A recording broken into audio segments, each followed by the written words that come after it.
Right, guys, we on week 5. Man, it doesn't feel like it.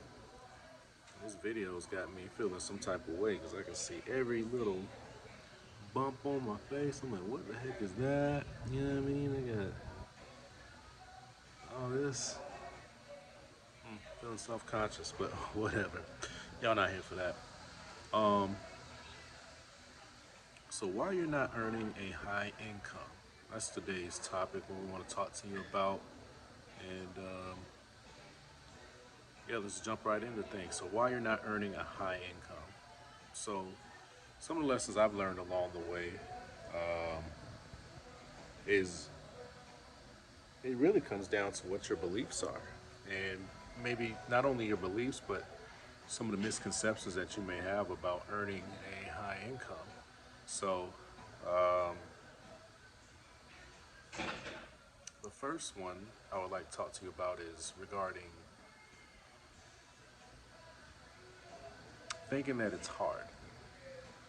So for the longest time, I did 9 years in the Navy, did several years as a realtor, still am a realtor, and for some reason, I just believe that earning over $100,000 a year was just this invisible ceiling that I couldn't break through. Like, I felt like there was this man or the system or something was just holding me back, right? That it was something outside of myself was the reason why I couldn't earn it because I certainly had worked hard, you know. You can't be on submarines and not work hard, right? So certainly as not as a submarine nuclear mechanic you can.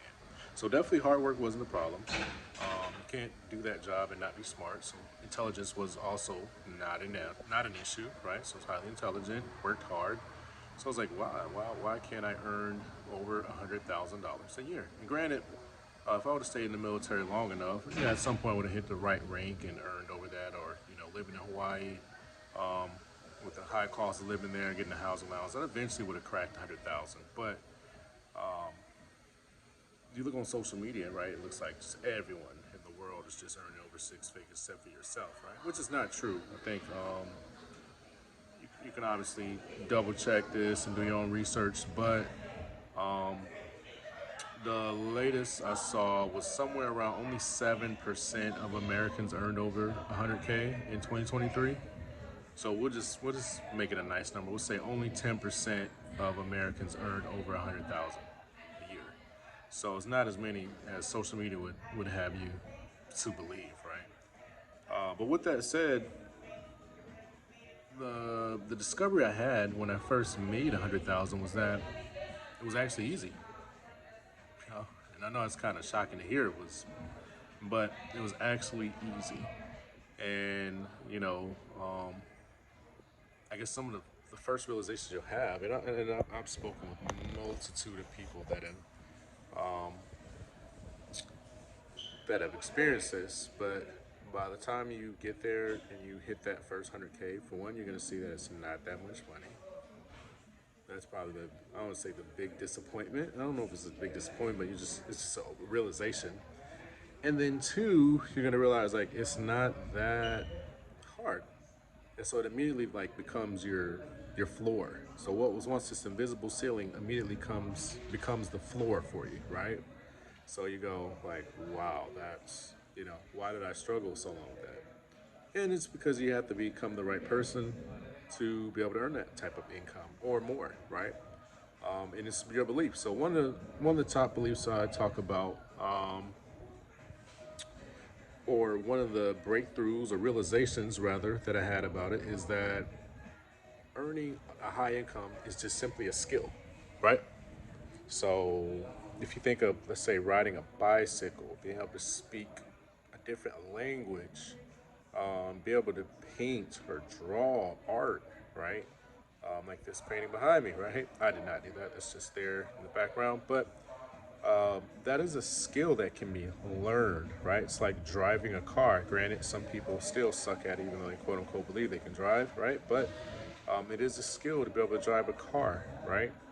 And earning high income, I've found and discovered that it's no different, right? It's just literally a skill.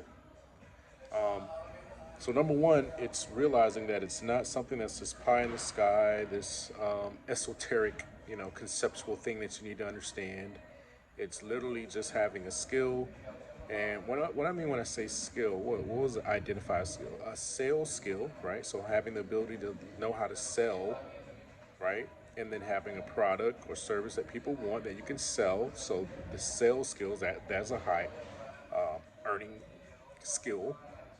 The ability to communicate, right? And sales falls in that. But let's say like what I'm doing now, be able to speak in front of people on camera, in person, right? Public speaking, right? That is a skill set, right? Standing in front of your company, in front of the management, or in front of fellow employees, and making a case or making a case for a change or something that you want to see done, or making a sell on why there should be something done, or maybe just reporting numbers, right? And giving them needed information to continue moving forward with the company, whatever it is. That communication, be able to stand in front of people and communicate. That's a skill, right?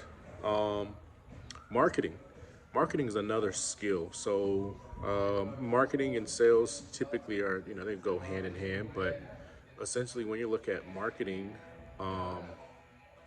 marketing is more of, I guess we say, not necessarily making the sale, but making people aware of the product or service, right? So branding, right? Advertisements, commercials. We call it copyright, right? So anytime you read a description about someone, right?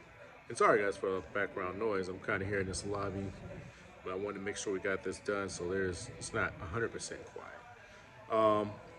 But copyright. So copyright, it's like anytime you see, let's say like in a newspaper or a magazine, and you see those written words underneath it, that is describing, let's say, a new car, or describing a new home, or describing a product or service. That is what we call copyright, and that is a skill that you can get paid for. So that's another high income skill that you can learn. So marketing, copywriting, sales, right? Communication, knowing how to talk to others, right? And so all of these things are skills. Then when you utilize these skills, you can earn a high income. Now, obviously, everyone understands entertainment, right?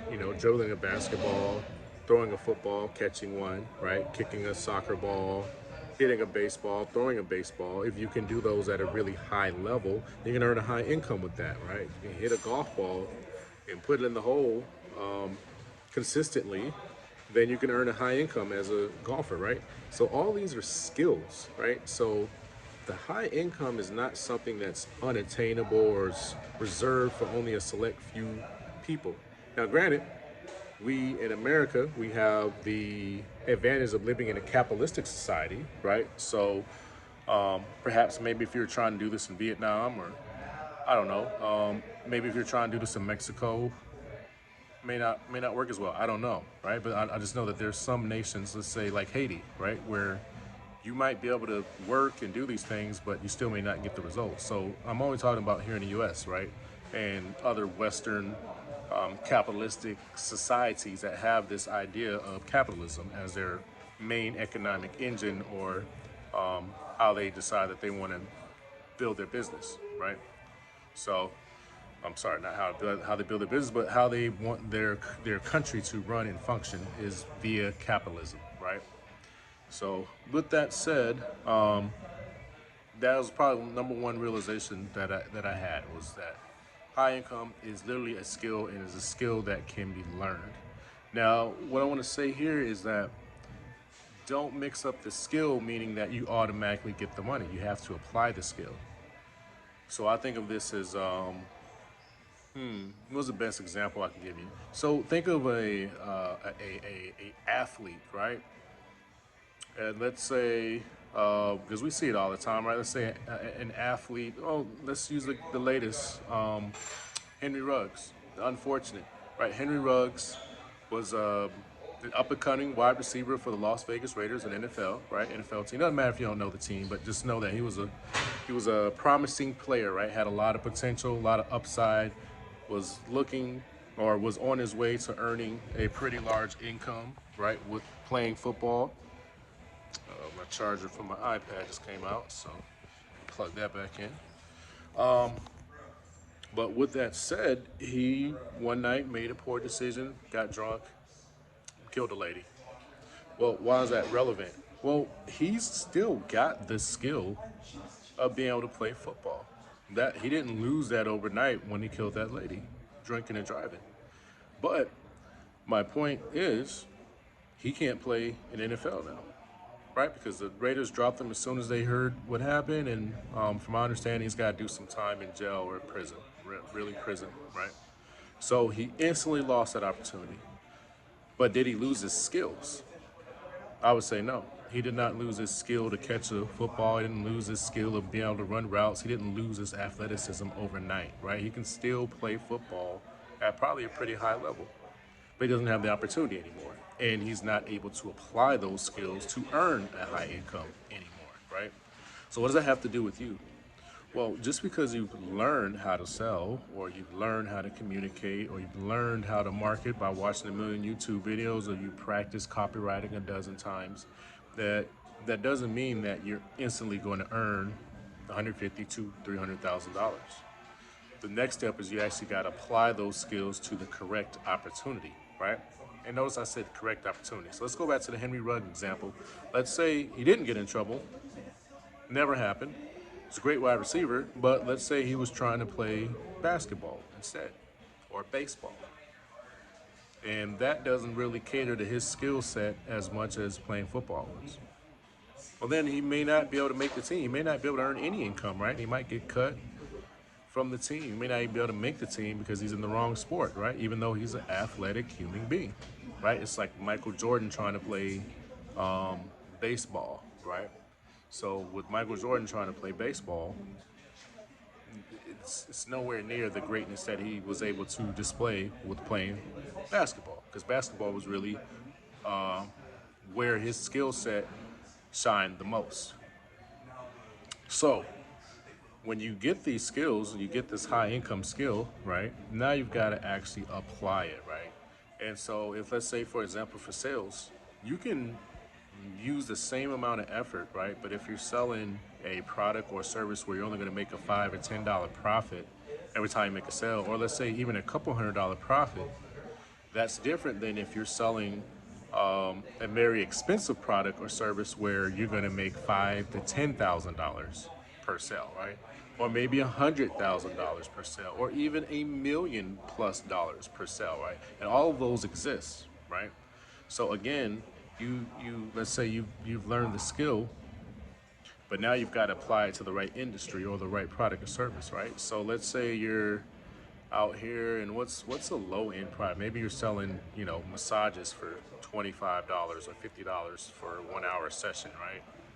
Well, how much profit can be made even when you make the sale, right? At most, it's $50, right? And we're not even counting the cost of performing the massage order, but $50. And maybe if you're even a great salesman, maybe you could charge 100 for an hour, right? But still, again, you can only make $100. But what if you were selling, let's say, a car? Now, I don't know what commission is for actual car sales, but let's just say for a car, you could make $500 every time you sold a car, or $1,000 for every time you sold a car, right? Well, now if you did the same work selling massages as you did selling cars, well, whoever's selling that car is going to profit or net an income that's 5 or 10 times what the person selling massages earns, even though they have the same skill set, right? So that is the next thing I've learned, is that you got to be selling a high ticket product or service, right? But again, you want something that is alignment with your skills and your goals, right? So you can probably sell, well, there's no probably, you can. You can sell jets, you can sell yachts, but there's what's called a turnaround time, right? Time frame, meaning the sales cycle, right? So the point of when you first make first contact with your client until they're actually, closing on the deal, what's that time frame, right? Well, if it's a massage, it probably can be just a few minutes, right? You meet someone, or someone comes into the shop or location, you go, hey, yeah, We can make you feel good for an hour, 100 bucks, boom, sales done, right? Not much convincing. Or maybe even if you see someone walking through a mall, you go, hey, look, man, you look tired. Hey, try this out. We'll give you the first 5 minutes for free. If you want us to continue, then boom, it's 100 bucks or whatever, right? But then you can also look at, let's say, like a car sale, right? Maybe someone again walks in on the lot. You say, "Hi, sir, Bim. What brought you in today? How long you've been looking at cars? It's kind of random." And then off the car you go, do your test drive. Boom. Next thing you know, a couple hours later, boom, you've made 500 bucks or 1,000 bucks when they sold the car, right? Real estate. You sell a house. Then your buyer comes in, says, "Hey, I need to buy a house. I just moved into town. I got to start work here soon." They come in, boom. They pick a few houses over the weekend they like. They put in a couple offers. 30 days later after escrow, 45 days later after escrow, boom, you make a check. But now it's maybe 5, 10, 20, $30,000 check, right? That you get for commission. Then maybe if you're selling the jet, I don't know. I don't know the full jet cycle, but I know I've read Sam Walton and a few other very well-to-do men that purchased jets, and their initial response was they just thought it was a waste of money. They thought it was, flaunting. They thought it was absurd. And the salesman, what they did is essentially just gave these multi-millionaires, multi-billionaires, just gave them access to a jet for 6 months. Said, hey, just use it free on the house. And then 6 months later, comes, the test drive, if you will, is done. And then all of a sudden, these multi-millionaire, billionaires like, what are you talking about? This is my jet, right? And so at that point, it's an easy sell, but it took 6 months, right? And however long it took, I guess could say follow up the months prior to that, to even get them to do the test flying or to accept, a jet for 6 months, right? So again, that might be a 6 month to a year process, maybe a couple year process, but the commission, I imagine, on $50-60 million jet, you're probably making $1 million or something, or 500,000 or 800,000, right? But again, it might have taken you a whole year to sell it, or 2 years to sell it, or 6 to 9 months to sell it, right? So again, there's a time cycle there. But again, applying the skill and selling high ticket item, and then also understanding the length of the sales cycle to see where you want to be. So that's another thing with regarding earning a high income. Now, another realization is leverage systems and a schedule, right? So, for most people that I know that are earning multiple six figures, when let's say 500,000 and up, typically at a minimum they have an assistant. At a minimum, right? So one of the things, or one of the biggest shifts from being an employee to a high income earner is leveraging, right? And efficiency. So leveraging other people and being highly efficient with your time, right? So if you're going to earn 500,000 or more a year as a salesman, and you're only going to work 40, 60 hours a week, 40 to 60 hours a week, you have to have that skill, but then you also have to be highly leveraged, right? And what I mean by highly leveraged, meaning that 80% of your time has to be spent on what is the driver behind you producing income, right? The main driver for your income. So with that said, the employee mindset is, I'll do everything myself. I do everything myself. It's I can save money by doing it myself. Well, if you're going to become a high income earner, you have to learn to share a piece of the pie, right? So that's probably another misconception, is that you're going to earn $1 million or $2 million or 10 million or even three, four, well, maybe three you can earn, but this misconception that you're going to earn $800,000 a year and you're not going to spend any money. It's just not possible, right? There's going to be service providers. So let's just talk about real estate, right? Because that's what I'm in. But real estate, there's phone provider companies. That's the service. We have what's called transaction coordinators, people that do the transaction or handle the paperwork behind the transaction. They do that. You typically have an assistant, right? So assistant is just handling all the paperwork behind the scenes, managing everything, right? And then you may I mean, just everything as far as like putting out for sale signs, lot boxes, sending out basic template emails, answering calls for customer service, or just filling in appointments or letting making sure that you're on your schedule as far as appointments and things like that. Um, and all these people require what's called money, right? Because they are employees, or even if they are independent contractors, they're still working in the function of an employee. So that's probably one of the biggest shifts from our realizations about earning a high income is that you're going to have to pay someone. Now, again, let's go to sports because I'm a sports fan, and then also that a lot of people seem to recognize, or it's easier to see with sports because everybody's watching these athletes, right? So if we look at someone like LeBron James, right, it's no secret if you look it up. LeBron James spends $1 million a year just on his body. Right? I'm gonna say it again. He spends just a million. As far as I know, he spends about $1 million a year on his body. Well, how does that work, right? What does that look like? Well, obviously he's got a chef, right? He's got personal trainer. He's got massage therapist, right? That massages body, right? I'm pretty sure he's got some type of unique trainer as far as calisthenics, or trying to work with his motion or range of motion or flexibility, right, to make sure or to prevent injury, or to make sure that he's moving his body in the most efficient manner to be able to play longer in the NBA, right, or to sustain his athletic ability a little bit longer, right? So he's got all these people on his team that's there, and their job is to help him perform at a higher level.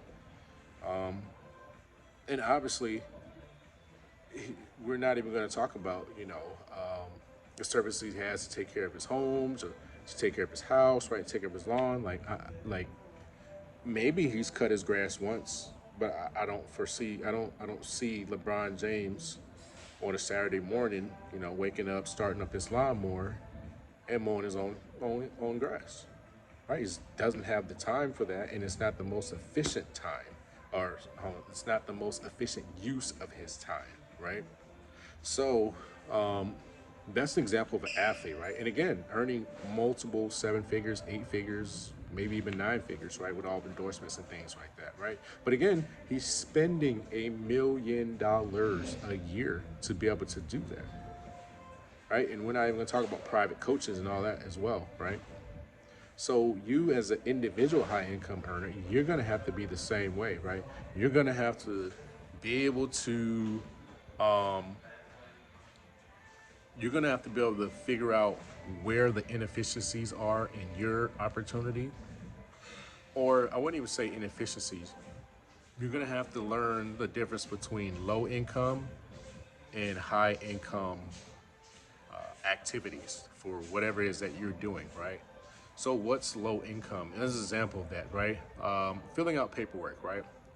It's very simple. So like in real estate, there's a listing contract. If someone's gonna hire me to help them sell their house, they got to sign a paper contract, right? That agrees, hey, we're gonna pay you 6.5% or 7%, yada yada. We agree to hire you for 12 months, for a year. We understand this, that, and all these terms, right? Well, that paperwork has to get filled out, and it's got to have the name of the owners and the address, right, et cetera, et cetera. But that's simple stuff, right? But it takes time to fill that out.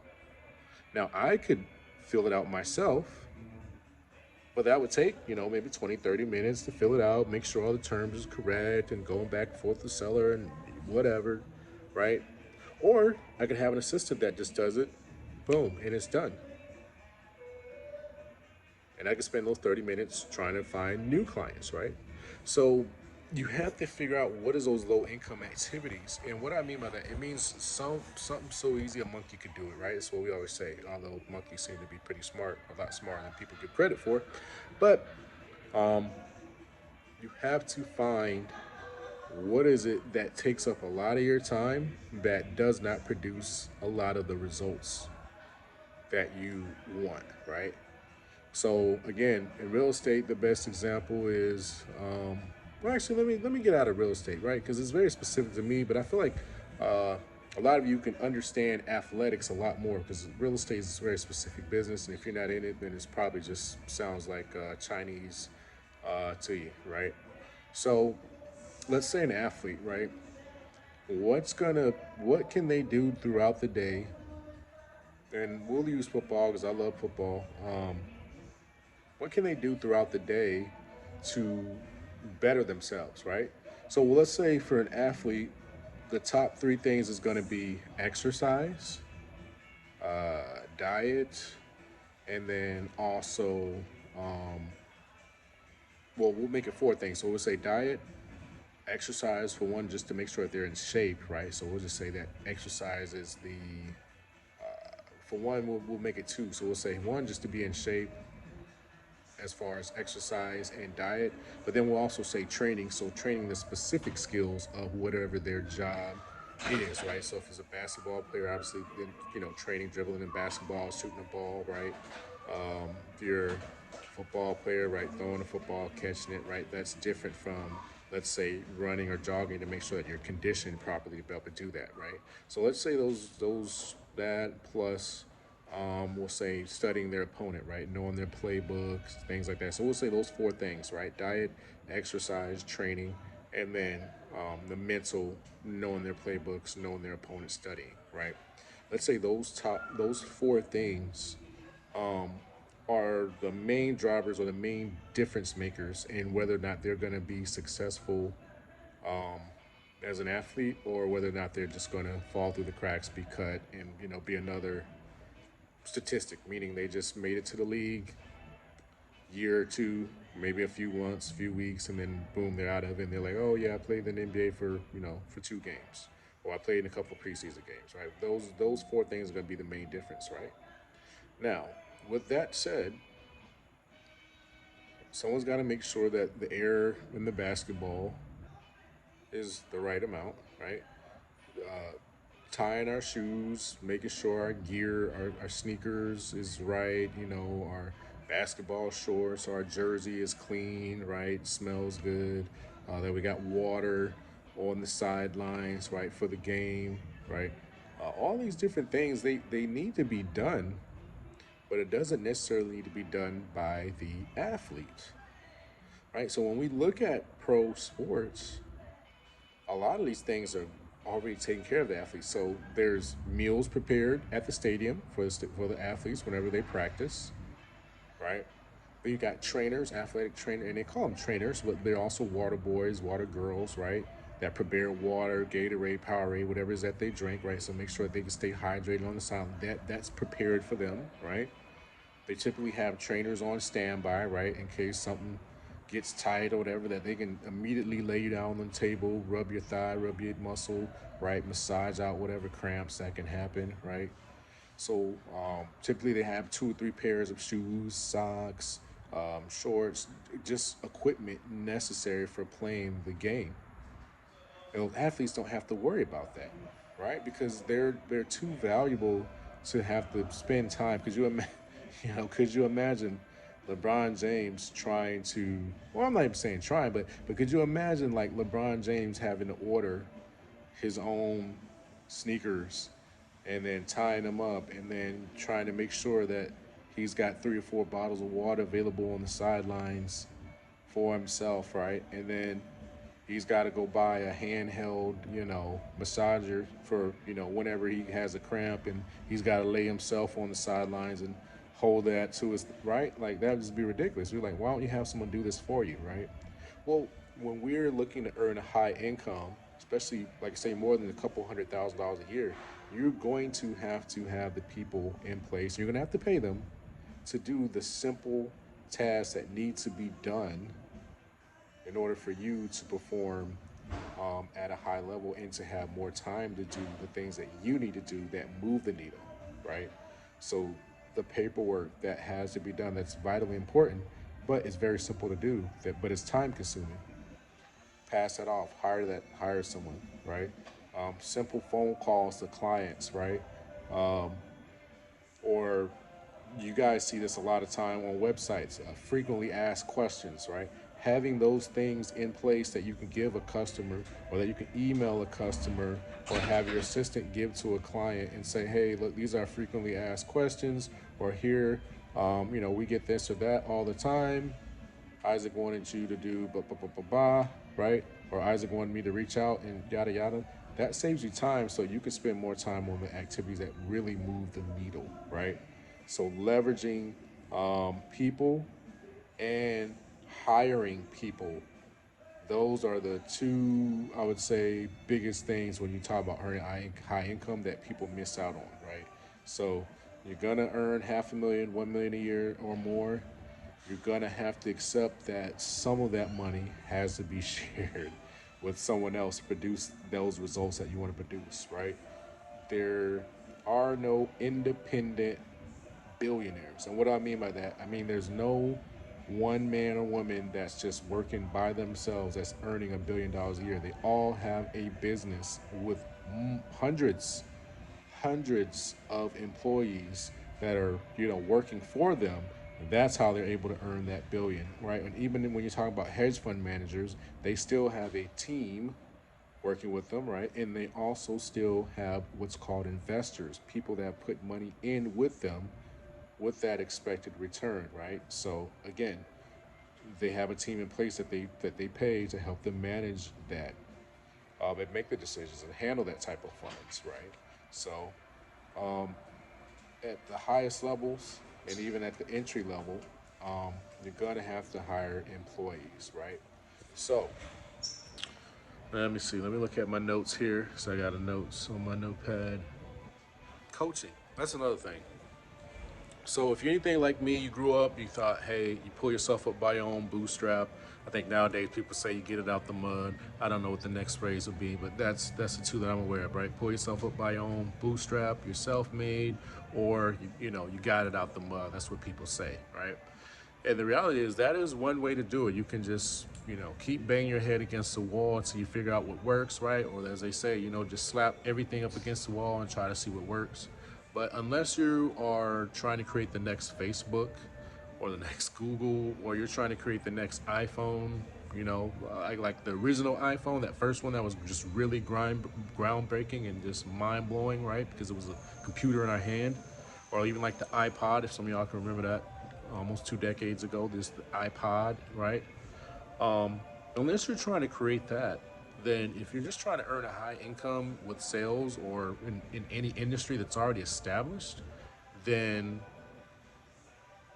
there's systems that you can use, that can shortcut the process for you from start to quote unquote finish, right? And when I mean finish is meaning that you can go from zero today, not knowing anything about the industry, and there are systems or there's trainings or there's courses that you can take that can take you from zero to earning 100 plus K within a 12-month span or less, or earning multiple six figures within a 12-month span, right? And so, as an employee, we always think, hey, I got to do it myself. I can work. I'm smart. I can figure it out. I don't want to pay anybody any money, right? Or hey, there might be scam courses out there, and I only buy to take advantage of me, et cetera, right? And it is true. There are some people out there that are scams, but most of you should be smart enough, especially if you're watching this, that you can look at reviews, you can watch the material that they put out for free, you can inquire about some past clients and get in touch with them to figure out if this is really worth investing into. But I highly recommend having a coach or coaches, right? But they got coaches for everything, right? They got marriage coaches, they have health coaches, which we always think of as personal trainers, right? But they also have coaches for finance. And even in finance, we have multiple different coaches, right? You can have a coach that shows you how to build business. You can have a coach that can help you improve your sales. You can have a coach that shows you, wealth, meaning what to do once you start earning 200-300K, how to invest it or how to manage it to grow it, right? So there's all types of coaches. But I recommend, especially if you've never earned a high income outside of a job, right? So even if you've earned 300K a year as an employee, it's totally different when you do it as sales, or if you do it as a business owner, or if you're doing it as an independent contractor, right? Because in those arenas, you eat what you kill. And if you don't produce anything, you don't make any money, right? Whereas an employee, there's a nice salary, right? There's a nice check coming every 2 weeks. Once you get outside an employee, then that check isn't coming guaranteed every 2 weeks, right? So I would say hiring coach is another big thing, or another reason why you may not be earning a high income is because that coach can help shortcut that process for you, right? Um, and they can really let you know what you're doing wrong or what you should be doing or where you could be focused on. So when I talked about earlier about leveraging people and hiring, they can let you know all of those things and lay out the path, especially if you've got a coach that's already done what you want to do, which is what I always recommend, and they've done it multiple times. And not only that, but excuse me, they've got examples, and this is probably even more important, that they got examples of others that they have helped go from zero to where you want to be, right? Because that's a big thing, right? Michael Jordan, the player, great. Michael Jordan, the coach, Michael Jordan, the owner, as far as a basketball owner, not so much, right? As far as winning championships like he did as a player, right? But as a player, amazing. So again, there's a lot of coaches out there who may have had success as a player in their industry or in their field and what they're telling you, but they may not be able to translate that skill to you. Meaning they may not be able to teach you that skill or explain it to you in a way that you can have the same results, right? So Michael Jordan could be a great player, and Kobe Bryant, with a little bit of help from Michael, could replicate his results. But then that's it. Just Kobe, right? Nobody else has been able to replicate what Jordan's been able to do other than Kobe. That's it, right? So again, you want to make sure you got a coach that knows how to train and how to help you develop those skills, because that's a different skill set than being able to perform it yourself, right? Yeah, and so it's kind of like you think of, well, I don't want a fat trainer, right? Well, I understand the philosophy in that, but just because your trainer is in shape and looks good and looks fit and is fit doesn't mean that they know how to help you get fit in a manner that's best for you, right? Because what they do, you might look at that and you go, that's, I don't want to do that. I don't want to do that, and I don't want to eat that way. I don't want to work out that way. And then they go, well, this is what I do to have my body. And all of a sudden you're like, well, I can't do what you do, right? So just make sure that, you don't fall into the trap of, I want a skinny trainer type mentality, right? Whereas maybe your trainer might be overweight, but they've got dozens of clients that they've helped lose weight, right? Maybe they're just not applying what they're teaching, but they know how to teach you how to lose weight, right? And I think a better example of that is if you look at, again, professional sports, not every head coach has been a great football player. In fact, some of the best coaches in the NFL were not, or in the NBA. NBA has more examples of players that were great that are coaches, but especially in the NFL football, there are so many examples of great head coaches that were never great football players. And I mean never. They were average, they were backups, and even now you look at their highlights and you go, oh my gosh, this guy played in NFL? Like, I didn't know that, right? Because they just weren't great players. But again, they are great coaches, so they know how to teach that skill, right? So you want to make sure you got a coach that can teach you the skills that you need to earn a high income. But there's another one, the hesitancy or the reluctance to hire a coach, especially when you have one that has able to prove to you that they can produce the results or they can teach you the skills needed to earn a high income, then that's another reason why you're not getting there faster. And that's also, like I say, a realization I have is that once you understand it's a skill in a few systems, that there's coaches out there that can help you shortcut the process a lot faster. You don't need it to take forever to earn a high income, right? You can, within 12 months, you can decide, hey, look, I'm going to go out here, I'm going to make some changes, I'm going to get the sales job or do this or whatever, hire a coach, and then boom, within 6 months to a year, you can be earning a high six-figure income very easily. Income. Well, what do I mean by that when I say income?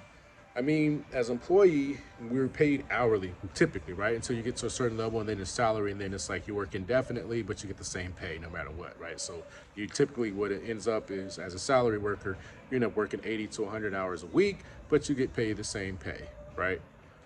Whereas when you were paid hourly, right, you got paid hourly, and they didn't really want you working 100 hours a week because, hey, they got to pay overtime, et cetera, et cetera. And so they dangle that carrot in front of you, right? Which is the higher income, right? But then they go, hey, we don't want to pay you hourly anymore. We want to pay you salary, right? And now you know you can make this much, and you go, yeah, all right, you can pay me 125, you're gonna pay me 150. Oh my gosh, yes, sign me up. I'll do salary, right? And to me, I think it's the silliest idea ever on the side of the employee. As a business, I think it's a great idea because if you can get someone to agree to work as many hours as you want them to, and you're going to pay them the same regardless, well then, that is certainly in favor of the business or the company, right? So,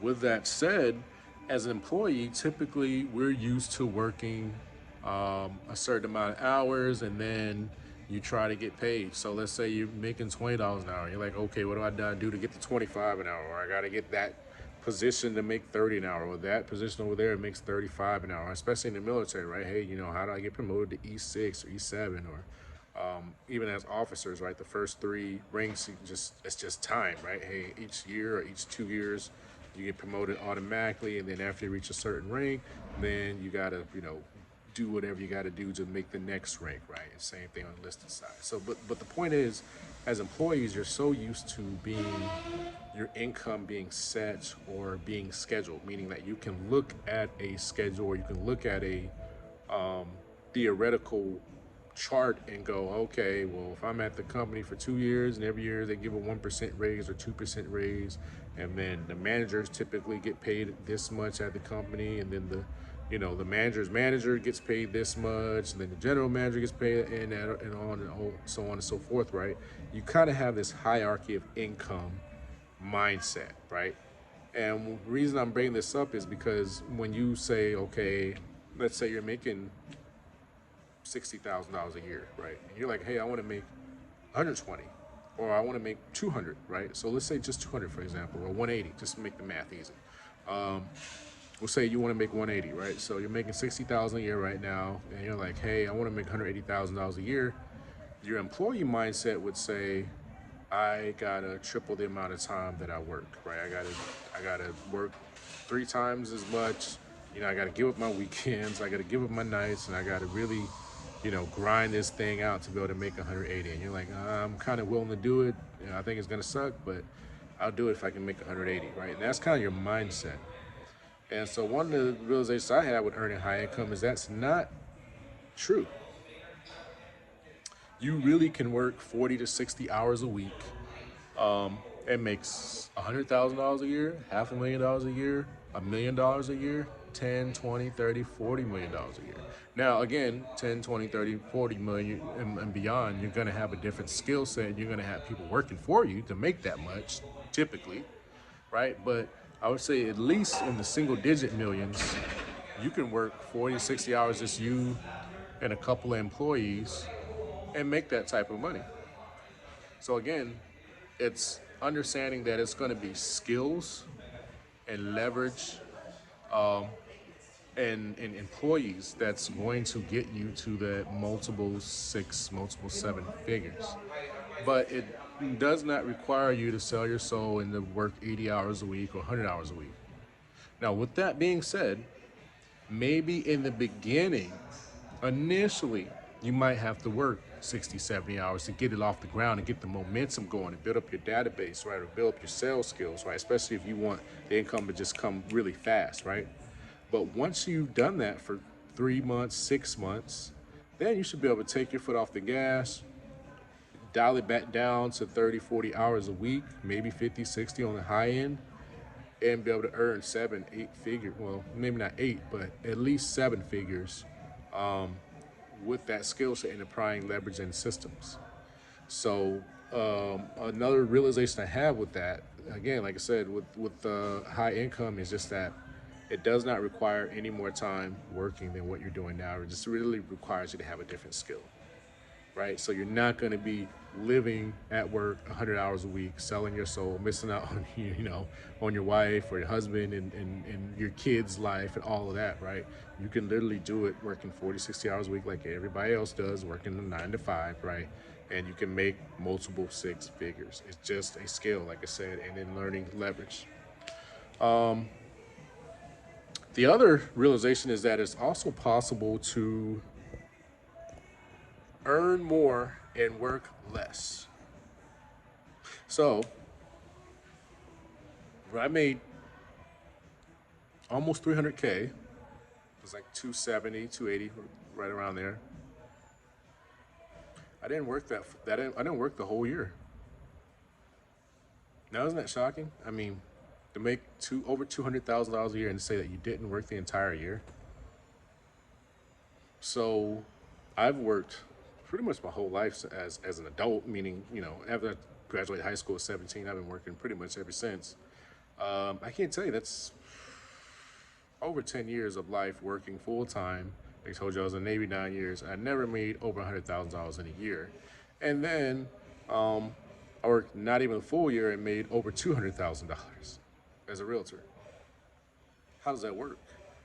Right? Because at that time I developed the skill of a high income, and I applied that high income skill, and therefore I got the results. And so what I want you to know is that even if, like I said in the beginning, you may not know what you're doing, you're trying to you're trying to beat the curb, or you're trying to get over that hump to where you fully get it, right? And now let's say you got a coach and they're telling you what to do, and you're like, man, I need to get paid. I need to get a check because I got bills to pay, et cetera, and you're just working your tail off. Well, if you stick to it, then eventually you can get to where you can work 20, 30 hours a week and still earn multiple six figures. Now, the caveat with it is, again, depends on your industry, right? Because if you're in sales for a specific company and they require you to be there 40, 60 hours a week, no matter what, then that may not be the case. But here's what I can tell you. A top salesman can make their own schedule. So I did furniture sales for a few months, as before I first got my real estate license. And I'll never forget, the average at that company, the average salesman sold about $20,000 to $50,000 volume of furniture a month. And so the company, even though we're salesmen, they set our schedule just like regular employees, right? So we typically had about 40 to 45 hours per week on the sales floor that we were required to be there. And they set our schedule. And, typically you worked every weekend, Saturday and Sunday, right? Unless you requested it off in advance, and then they would approve it or not approve it, right? But you had to be there, even though you were a salesman in the 1099. Well, there was one lady there that was selling 200,000 to $300,000 of volume of furniture every single month. So remember I just said everyone else average was selling about 40 to 50,000, between some on the low end 20, but they were on, they're on probation, right? So, if they didn't get those sales up within a month, 2 months, then they were out of there, right? But typically it was about 40, 50,000 for your average salesman, good salesman. And then there's one lady at the company that was doing 200 to 300,000 a month in sales. Now, I told you everybody else worked weekends, right? Every Saturday and Sunday worked as a salesman. Let me ask you, do you think that lady worked on the weekends? No, she did not. She had the skill to be able to sell 4, 5, 6 times as much as the average salesman working Monday through Friday. So she was not required to come in on the weekends, and everybody knew it. Everybody at the company knew that she didn't come in on the weekends. All the salesmen knew that she didn't come in on the weekends, and nobody said a thing. Why? Because she was selling 200, 300K a month, and everybody else was doing 50,000. So she was outselling everybody by times 5x, 6x. So while everybody was required, all salesmen were required to be there on the weekends, there was also an understanding that, hey, if you can sell 200, 300K in a month, you can set your own schedule. You can come in one day a month if you want, as long as you can produce those results. So that's the other thing when I talk about high income, is that once you develop the skills and your methodology and you utilize these things I'm talking about, then you don't necessarily have to work 40 or 60 hours. If you can get it done in 20, 30 hours, then you can take that extra time off and do what you want to do with it. Or you can still work the 40, 60 hours, but then you'll produce 3, 4, 5, 6x, maybe even 10x what someone else would, or what you would before when you didn't have the skill. So that's another side of it, is that you can really jump your income, right?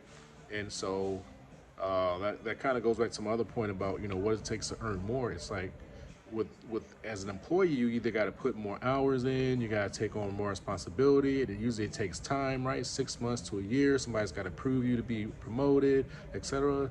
In sales and in business, that's not the case. It's just results.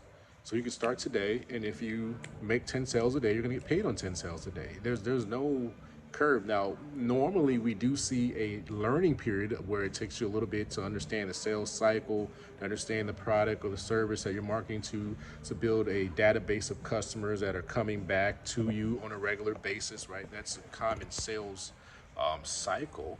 But once you go through that 3 to 6 month cycle, then I mean, at any point you can decide to quadruple your income, and then all you got to do is figure out what you need to do that. And usually, it's not you working double the hours. Actually, in fact, it's never you working the double the hours. Normally, it's just you having a better skill set. Maybe maybe you do spend 1 extra hour, but it's at a prime time to get customers, right? Maybe you need to follow up with the customer that you're already talking to that said no or maybe to you, that didn't give you a hard yes or no, and reaching out to them a little bit better, right? But there's all types of things that you can do, and when you learn that, that is going to take you to a whole nother level, right? Working by yourself. So as employees, I only know the military, but again, the mindset is I am my own boss in the sense of, I'm here because I gotta feed my family, and everyone else is competition. That's typically the employee mindset, right? Like, hey, I'm taking care of me and my family. What I've learned is that business, especially even at sales, it's a team sport. And what I mean by team sport is not that you're not trying to make sales or not trying to get the highest income, or you're not sharing with customers or clients why they should use you versus the competition. That's not what I'm talking about.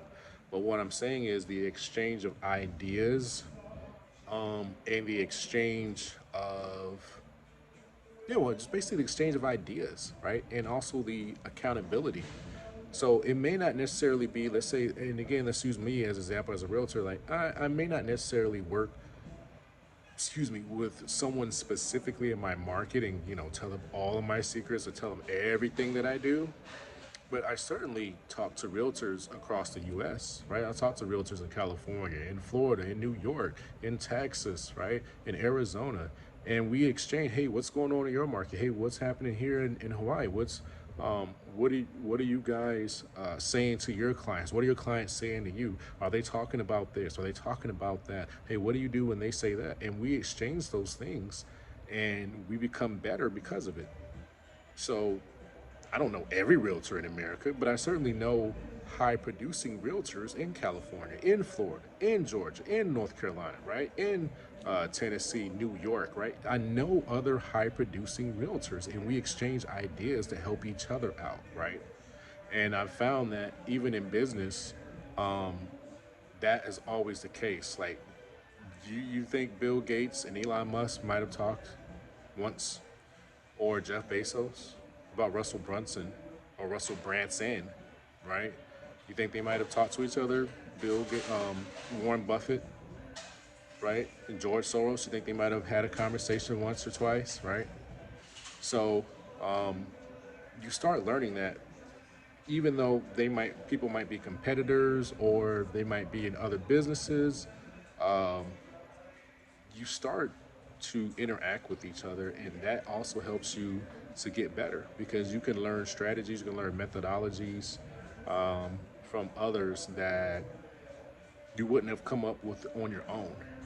So again, when you talk about earning a high income, I think it has a multitude of reasons why you should be interacting with other people in your industry, whether it's in your same state or a different market, that's earning a high income in what you're trying to do, right? Again, like I said, if you're not trying to do something new, right, like create Facebook, then and then you're talking about established industries. What I recommend, like insurance, car sales, real estate, etc.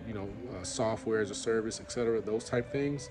Then it's already been done, and it's being done by people at a high level that are earning 100,000, 200,000, half a million, 1 million, 2, 3, 4, 5, 6 million.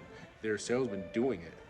And so it would behoove you to reach out to those people and do whatever you got to do, even if you got to pay money to spend time with them, or even if you need to pay to fly to their market to meet them, to see what they're doing, to spend the day with them, right? You need to do that. That way, you can get that information and share those ideas, right? And just one idea can change everything, or just one philosophy shift in your mind can take you from 300K to half a mil. But also the other reason is that exposure is going to make you realize that it's not so strange, right? So it's not one of those things that nobody's doing. So it's going to make it real for you when you see people in your industry doing it, and they're earning the income that you want to earn. One, that's going to make it happen. Two, and this is always something that people don't talk about, is you might realize that you're actually sharper than the person that is outperforming you, or the people that are outperforming you. So you probably in your head have this mindset or this expectation or this belief of what people are that earn this type of income. And as you interact with them more, you're going to realize that they're regular, normal people like yourself that just do these little things a little bit more consistently, or have a little more discipline in this area, or they just spend a little more time on the details so they have a little better skill. And that's the reason why they're able to produce those results. So definitely tapping into others that are doing what it is that you want to do and earning the income that you want to earn, and befriending them or associating with them, going to events with them, that will help you as well. The other, I guess, could say shift or realization was how you talk, how you talk to yourself, and how you look at life. So one of the things I know as an employee is everything is always too expensive. It costs too much. Who can afford that, et cetera, et cetera, et cetera. If you're really going to be a high income earner, you have to start shifting to how can I afford that, and who who already can afford that, right? So the best exercise I love to have people do, and one that I just mentally do myself, is if you go to, let's say, like the Four Seasons. You go to the Four Seasons, you go to the Ritz Carlton, go to any luxury mall, go to Saks Fifth Ave, Neiman Marcus, Bloomingdale's, go to the Bentley dealership, Lamborghini dealership, and talk to the salesman there. And what you will find is that there's no shortage of people purchasing those products and services. And even when you talk about housing, right? Go drive through the $1 million neighborhoods, multi-million-dollar neighborhoods, and you will see that there are no doors swinging on the hinges like there is in the ghetto, right? Like there's very rarely do you see an abandoned mansion or abandoned, you might see something that's 40, 50,000 square feet because that's just ridiculous, right? But you're talking about something that's, let's say, 3,000 to 10,000 square foot. Normally, you don't see any of them abandoned at all, even in the worst markets. And so you go, what are these people doing? Go to Rolex. I just went to the Rolex dealer, or yeah, one of their dealers. I want to say dealership, but one of their dealer official store. And the lady straight up told me, she was like, "Oh yeah, it's a year, 2 year wait, and we got one or two, watches available. It's first come, first serve. We can put you on the list, and let you know. And we make over 1 million watches a year, by the way. And we just can't keep up with demand." I'm like, wow, you're talking about a watch that's 10, 15,000 on the low end, I think, and just goes up from there. And they can't keep them in inventory, and they sell 1 million plus a year? What? But I thought people can't afford, this or that. I mean, I thought gas was too high. I thought electric was too high, right? I thought housing was too high. Rent was too high. Gallon of milk was too high, right? So how are people buying these watches, right? How are people buying these cars? How are people buying these houses? Again, if you want to really earn the high income, really get there, then you got to start asking those questions. And again, these are some of the realizations that you have on the way to becoming a income earner is that people out there can afford these things and do afford these things. That's why these stores exist. Bentley and Ferrari, they're not open because nobody's buying them. So you really have to change your language from it's too expensive to how can I afford it and who can afford it. And when you start asking yourself those questions, like who can afford it and how can I afford it, then your relationship with your income will change drastically, right? And then I would say, I think the last realization also is understand that a lot of things in your life is not about black, white, being from the right side of the tracks, what your mom and them did, what your daddy did or didn't do, or what your aunt and uncle did do or didn't do, or what your cousin did to you, or who didn't pay you, or who robbed you, or who didn't give you the class, or who didn't send you to college. All those excuses, that's not what matters. I think one of the biggest realizations I had is that most of the stuff that you want in life, it's literally just you just don't make enough money. Period. Just don't make enough. I'll ask you today, for most of you, if you were earning $1 million a year right now, well, let's make it 1.2. Let's make it 1.2, a nice number. You're earning $100,000 a month right now, on average, about 25 grand every week. Would you be claiming? Would you be really honestly complaining about the cost of gas? You wouldn't. It's too small. And I'll prove it to you.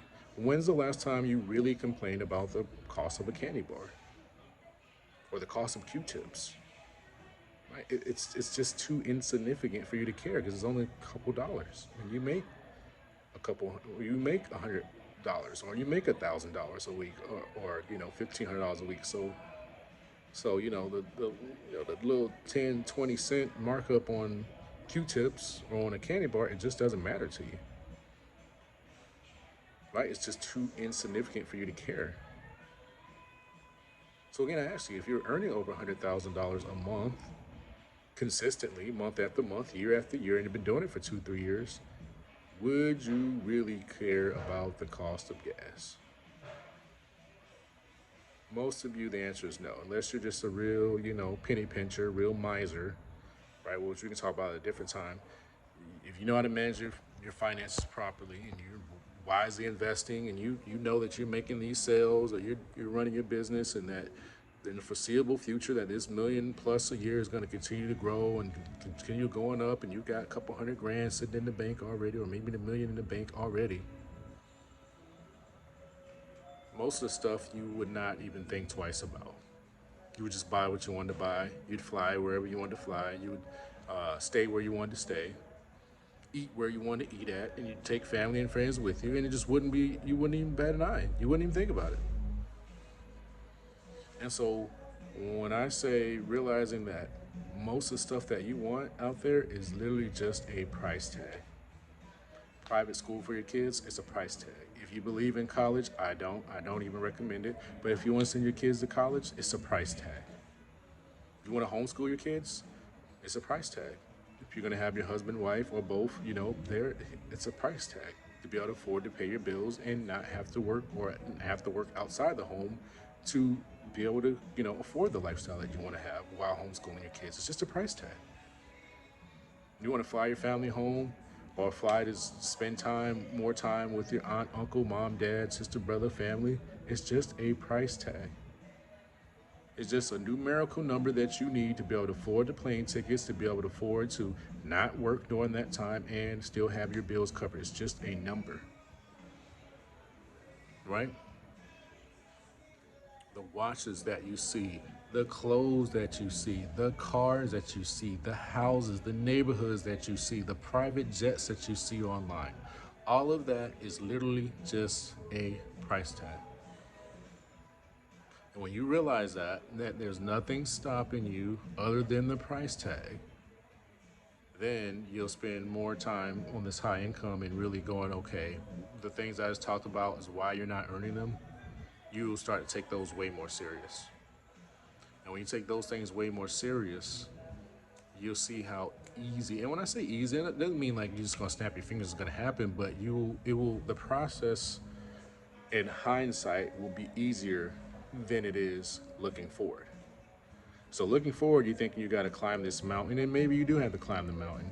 But once you get to the top of the mountain and you look back, you can be like, wow, that wasn't as hard as I thought it would be, and actually it was a little bit easier. And now that I'm at the top of the mountain, I'm a little embarrassed because if I would have known that it was going to be this easy or it wasn't going to be as challenging as I thought, I probably would have got here a little bit sooner. And then, and when you get there, you're going to be like, wow, without fail, everyone I know that is highly successful always says the same thing. I probably could have got here a few years sooner than I did had I done what I was supposed to do, or had I been the person that I should have been, or had I just had a little more faith, a little more belief in myself. I didn't have to suffer. I didn't have to go through this or that. I already had the skills needed to do it. I just didn't know, myself included. My first six-figure year, well, once I did it, I looked back and I was like, man, I didn't need to wait 2-3 years to do it. I could have done it year one, but I just wasn't the right person. I didn't have the right mindset. I didn't have the right beliefs, and I couldn't take what my coaches were telling me on faith 100% like I should have. But again, this high income, it's attainable for most people. And nowadays, I used to say everybody, but I say most people now because I've been around long enough to know that there are some slow people in the world. Yeah, that's right. I know it's not nice to say, but everybody's not smart. Everybody's not intelligent. Everybody doesn't have the ability to communicate intelligently with others. Everybody doesn't have the chutzpah, if you will, to adapt to a situation and to be likable, right? Some people look better than others, right? Let's just be honest. If you're ugly or you're aesthetically challenged, right? Because there are some ugly people in the world. Everybody's not pretty and beautiful and handsome, right? There's some ugly people. So if you're ugly, then you don't make as many sales as somebody that's handsome or pretty. Let's just be honest, right? But that doesn't mean that you can't be a top salesman. But just be real. Hey, if we were to ask you what does a top selling great salesman look like, you probably picture someone handsome or beautiful, right? Someone that's well put together. So all those things play a role, but for most of you out there, you can achieve this. You just need a little bit of ambition. You need to utilize those things I told you about, all those misconceptions or beliefs that we had, that I had myself. Change those, tap into the levers, tap into the coaches, tap into others that are already doing it, and you'll see that you'll get there way faster than you could ever imagine. All right? So I hope that helps, guys. Appreciate you. If you subscribe, like my videos, comment, looking for that first comment. I got my first like, looking for my first comment, and let me just share with you guys on the end of this video. So if you made it to the end, then I'm sure you won't mind just a couple more minutes. But this year I made a commitment to doing these videos once a week, and this is going to be week 5, video 5. And I will tell you that this was probably the first week that I would say the idea of quitting came to mind, or just not making a video, which is basically quitting. And why do I share that? Because in the beginning of the year, I did a video about how to set goals, and I talked about that time where you make the commitment and then the results don't come immediately, right? So right now, I don't know, I'm getting maybe 5 or 10 views per video. I'm only getting like 1 like, no comments yet. I'm not sure if I got subscribers. I'm not even aware how to check that just yet. But I'm just not seeing, fast results. And that's okay. But it also can be a little discouraging because you see people with 100,000 followers or 10,000 followers. And at least for me, in my head, I'm going, he's not saying anything that I don't already know. Or I can do what he or she is doing, but I'm only getting like 5 or 10 views, right? So it's really easy to be like, maybe I just won't make a video this week, right? And so the reason I bring that up is because I talked about this, is that it's committing to the process and not being worried as much about the result, right? So that's why I'm still making this video, right? Because my goal is to help people, but also is because I'm keeping that commitment that, hey, I'm gonna make 52 videos this year, 1 a week, period, regardless of what the results are, right? And so now I'm in that stage of where it's quote unquote boring, right? It's like I'm making the video and I love sharing the information, but it's not exciting as far as the reaction, right? I'm not gonna post this, or maybe I might. Maybe you never know what video may go viral per se, but I don't expect that this one would just yet. But what I'm saying is, I'm not gonna post this, and all of a sudden, all these people are gonna hit me up and like it and share it and comment and be like, "Oh my gosh, Isaac, you just opened my eyes. I never thought this. I never." I never saw it this way, or oh man, I never heard anybody break it down the way you broke it down, et cetera, et cetera. I'm not going to get that type of feedback just yet. But in my mind, what I'm envisioning is that 2, 3, 4 years, maybe 5 years, I don't know. But I'm imagining one day I'm going to share the same thing that I literally just said just now on a stage in front of 5 to 10,000 people. And everyone's gonna come shake my hand and say, "Wow, man, you just opened my eyes. You just changed my life." Or someone's gonna come up and be like, "Man, I've been watching you. I've been listening to your videos. Oh, you changed." Or, "Oh, you hope you opened my eyes to this. I did blah blah blah blah blah. You changed my life." And I'm gonna think to myself, I literally been saying the same thing, but now I've got a better camera, or I've got a media person that can make the message look sexier, right? Or perhaps because I've been doing it long enough at that time that I have a following now, and so now more people, or the right people, are listening, and now they're hearing what I've been saying all along, right?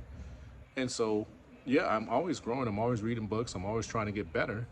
But I feel like in a couple of years, the message is going to be the same, but it's going to be received differently because I kept showing up and being consistent, right?